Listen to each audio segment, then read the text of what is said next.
और दूसरी तरफ जो है लोकतंत्र में चुनाव उसका आधार होता है और लोकतंत्र में चुनाव एक धरातल पे हो, समान धरातल पे हो, इसके लिए ज़रूरी है कि जो संसाधन है उसमें भी समानता हो। लेकिन इलेक्टोरल बॉन्ड के घोटाले से, चुनावी बॉन्ड घोटाले से साफ हो गया है कि चुनाव बिल्कुल ही एक अलग धरातल पे हो रहा है और भाजपा कोशिश कर रही है, मोदी सरकार ये कोशिश कर रही है कि कैसे पूरे विपक्ष को चुनाव में उनका हाथ पांव बांध दिया जाए।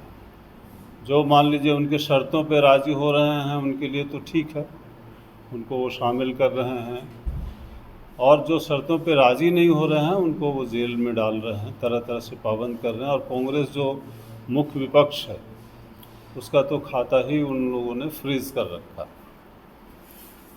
तो इस स्थिति में चुनाव हो रहा है। झारखंड में भी हम लोग जो चुनाव लड़ रहे हैं वो बिल्कुल ही सामने है कि यहाँ इंडिया गठबंधन की और गठबंधन एक भाजपा को चुनौती देने के लिए, इंडिया गठबंधन को चुनौती देने के लिए खड़ी है।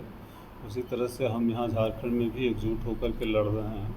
14 जो लोकसभा सीट है, 14 लोकसभा सीट में हम लोग यहाँ कुछ सवालों को लेकर के, कुछ मुद्दों को लेकर के हम लोगों ने सोचा है कि इस चुनाव में उन मुद्दों को हाईलाइट किया जाए। उन मुद्दों के आधार पर हम लोग झारखंड में, विशेषकर पूरे देश का जो राष्ट्रीय मुद्दा है वो है ही, इसके साथ ही खास करके एक बहुत है कि झारखंड देखिए पूरे देश में जो सोशल प्रोग्रेस इंडेक्स होता है उस पर सबसे नीचे स्थान पे, बिहार के बाद झारखंड है। जबकि हम सारे लोग जानते हैं कि खनिज संपदा वगैरह है यहाँ कितना है। तो एक पूरी लड़ाई चल रही है कि यहाँ का जो रॉयल्टी है, खनिजों का जो रॉयल्टी है, जो यहाँ का इनकम का एक बड़ा स्रोत है, वो 14% है। हम लोग इसको मांग करेंगे और हमारे जो जीतेंगे प्रतिनिधि वो बिल्कुल वहाँ भी संसद में भी इस आवाज़ को बुलंद करेंगे कि इस रॉयल्टी के रेट को ऊंचा किया जा सके, ताकि यहाँ रोज़गार और दूसरे विकास के जो योजनाएं हैं उनको शुरू किया जा सके समुचित विकास के लिए। तो एक तो हम लोगों का ये है कि वो इसका ये किया जाए। दूसरा है कि जो बिल्कुल भेदभाव यहाँ जो हर, खास करके भाजपा की सरकार यहाँ जब भी आई है, झारखंड में है तब, और झारखंड नहीं है तब, वहाँ केंद्र में जो मोदी की सरकार है, उन लोगों ने लगातार कोशिश की है कि यहाँ के जो ज़मीन कानून है, जीएसटी है, एसपीटी एक्ट है, उसको कैसे तोड़ा मरोड़ा जा सके, ताकि यहाँ ज़मीन और जंगल को, यहाँ के जल संसाधन को कॉरपोरेट के हवाले किया जाए। उठाते हैं इस मुद्दा को, हम लोग सामने लाएंगे।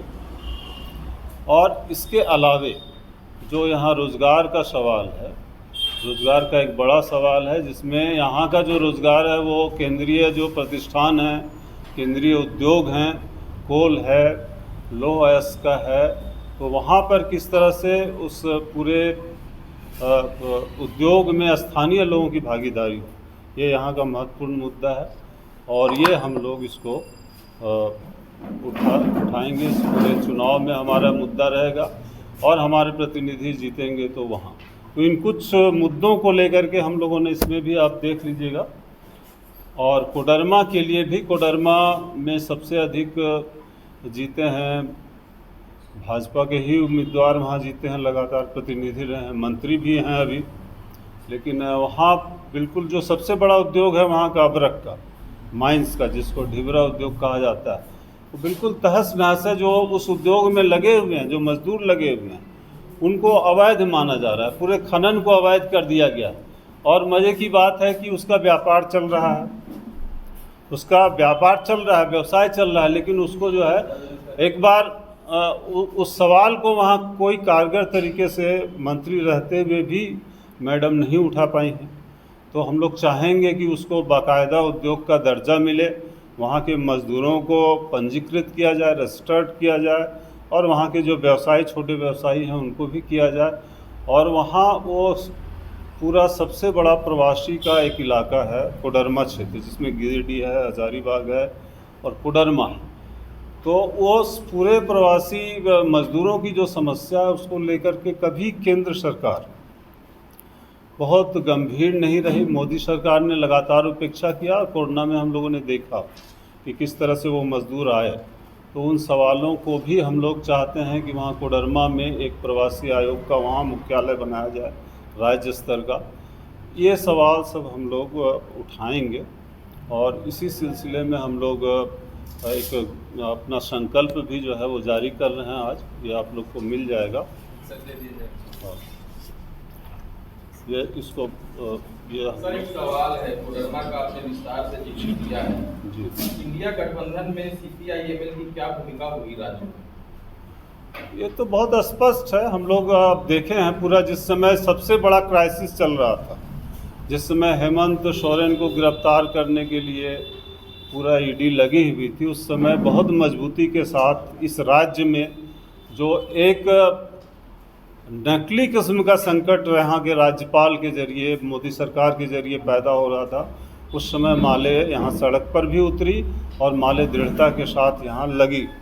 यहाँ तो माले यहाँ पर भाजपा के खिलाफ एक मजबूत वैचारिक ताकत होने के साथ साथ सड़क पर भी आंदोलन की सबसे मजबूत ताकत है। और कोडरमा में ये चीज़ हम लोगों ने बार बार साबित किया है, कोडरमा लोकसभा क्षेत्र के अंदर।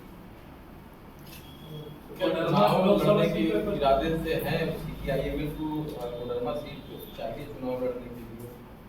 कोडरमा में हम लोग लड़ते रहे हैं, चाहिए का बात नहीं। कोडरमा में हम लड़ते रहे हैं, वहाँ हम सेकंड भी करते रहे हैं।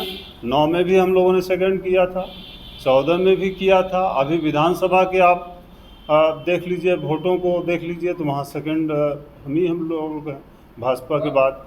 तो भाजपा को वहाँ शिकस्त देने के लिए सबसे मजबूत पार्टी तो भाकपा माले है। इसलिए चाहिए का सवाल नहीं है, सवाल है कि हम वहाँ भाजपा को शिकस्त दें। इसके लिए भाकपा माले वहाँ पे सबसे मजबूती के साथ खड़ी है। कोडरमा से भाकपा माले के लोकसभा प्रत्याशी कौन होंगे? हाँ, वो कोडरमा से हम लोग यहाँ जो 3 टर्म रहे हैं विधायक हमारे विनोद कुमार सिंह, जो अभी वर्तमान में विधायक हैं, वो हमारे इंडिया गठबंधन की ओर से भाकपा माले के प्रतिनिधि वहाँ उम्मीदवार होंगे। इंडिया गठबंधन की तरफ से सारी चीज़ हो गई है सर? हाँ बिल्कुल, उन पार्टियों से हम लोगों की बात हो गई है। मनोज भट्ट जी, आपने कहा कि आप 2 बार जो है सेकंड आए हैं कोडरमा में, आपकी मजबूत स्थिति है, लेकिन पिछली बार जो लोकसभा चुनाव सवाल कंप्लीट कीजिए, उसमें अन्नपूर्णा देवी ने भारी बहुमत से जीत दर्ज की थी। क्या आप उस स्थिति में हैं कि उस अंतर को पाट सकें? बिल्कुल, हम उस स्थिति में हैं। हम वहाँ पे लगातार जो सेकंड भी किए हैं और वहाँ जो मोबिलाइजेशन है, जो पोलराइजेशन होगा, क्योंकि अब अन्नपूर्णा जी का हो गया है, 5 साल हो गया है, लोगों ने देखा है उनके काम को, और लोग खुद ही वहाँ जो है उनका मोह भंग हो रहा है, पार्टी से भी, भाजपा से भी और अन्नपूर्णा जी से भी। तो हम लोग बिल्कुल ये दावा करते हैं कि वहाँ हम लोग बिल्कुल उनको, भाजपा को वहाँ से परास्त करेंगे। मनोज भट्ट जी, एक सवाल है कि वहाँ पे यादव जातीय समीकरण भी जो है एक बड़ा अहम रोल निभाएगा जीत या हार में।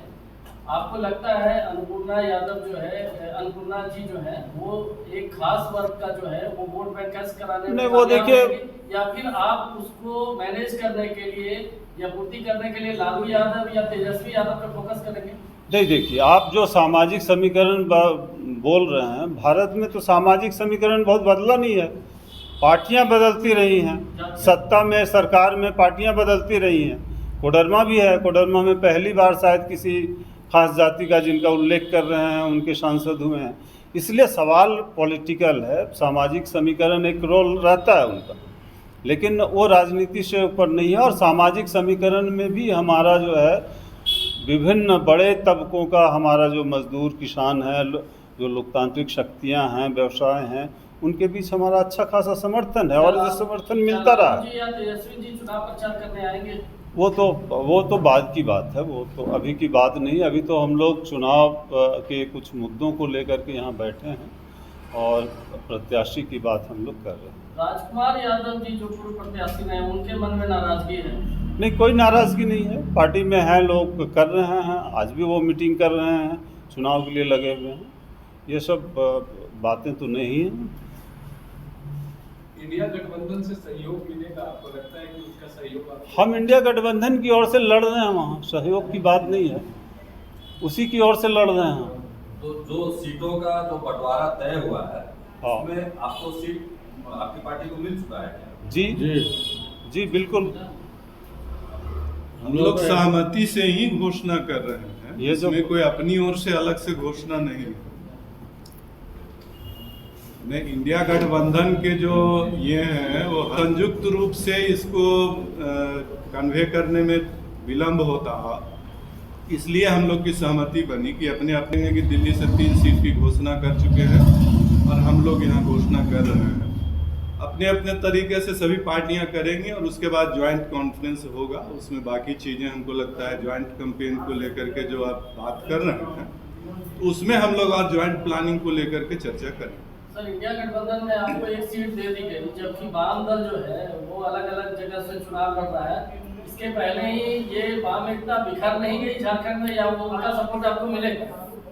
नहीं, अभी तो देखिए पूरे देश में संविधान और लोकतंत्र बचाने के लिए जो एक बड़ी एकता इंडिया बैनर तले जो संगठित हुई है, अभी उस बैनर तले एक तरह से एक भाजपा के खिलाफ में व्यापक एकता को मजबूत करने की ज़रूरत है और हम वो जो ज़रूरत है उस ज़रूरत के साथ हैं। यहाँ पर अगर कुछ हमारे मित्र जो इंडिया गठबंधन के सहयोगी हैं वो अगर लड़ने सब की घोषणा किए हैं तो उस पर हम लोग और बात करेंगे उन लोगों से भी, और हमारी कोशिश होगी कि इंडिया गठबंधन जो छोटे छोटे भी और दल हैं, कुछ भी अगर उनका प्रभाव है तो सब मिल करके यहाँ पर भाजपा के खिलाफ एक मजबूत एकता का निर्माण करें। विनोद जी की क्या खास रणनीति होगी जिससे आपको कोडरमा जीत पाएंगे? रणनीति तो हमारी पार्टी का जिसका जिक्र मनोज जी साफ साफ किए ही कि भाई हम लंबे समय से वहाँ पर संघर्ष के सबसे आगे रहने वाली पार्टी के रूप में रहे हैं, एक व्यापक समर्थन रहा है और कई चुनावों में हम लोग वहाँ रनर भी रहे हैं, बहुत कम वोटों से ये हम लोग पीछे रहे थे। और विनोद जी पूरे राज्य के लिए एक संघर्षशील और पूरे राज्य की जनता के मुखर आवाज़ के रूप में उनकी भूमिका रही है।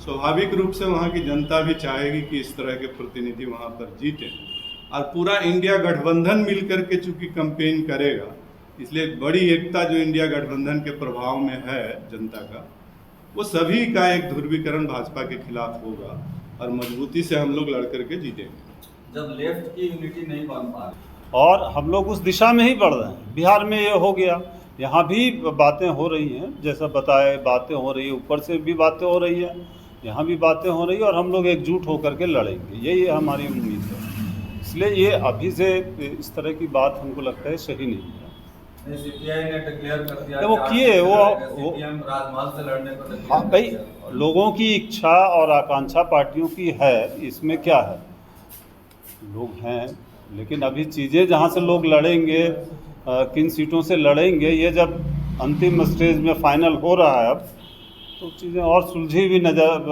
आएंगी, दिखेंगी।